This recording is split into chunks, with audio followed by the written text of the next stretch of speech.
Isang mapagpalang araw sa inyong lahat, Luzon, Visayas at Mindanao, saan man kayo sulok ng mundo ay mag-ingat kayo palagi mga kabayan. Dito na naman tayo sa Manila Baywalk Dolomite Beach upang mag-update mga kabayan. Ito at walang ngayon walang katao-tao ngayon. Kundi lang yun namamasyal ngayon dito sa Manila Baywalk Dolomite Beach. Ayan. Siguro maaga yung iba mga kabayan. Maganda ulit yung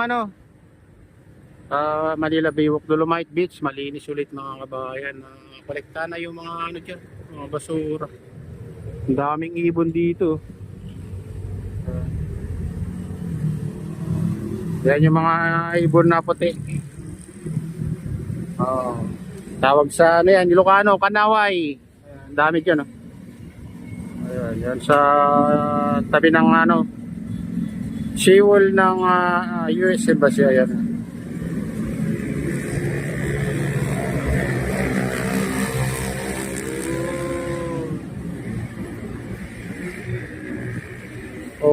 Kalmada yung tubig mga kabayan, kaso mapag yung paligid ngayon.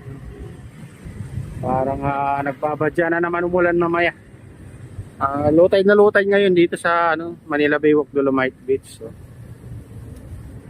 tagal na tayong hindi nakapasok dyan sa loob.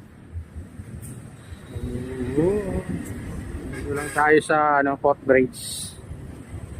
Makita nyo naman.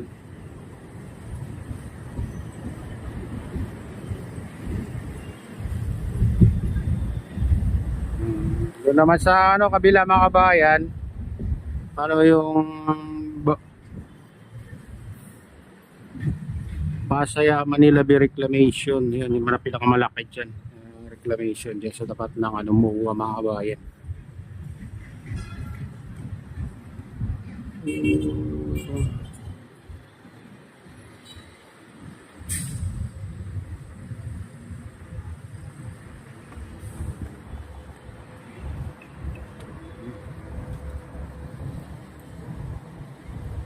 Marami na pupunta, mamasyal.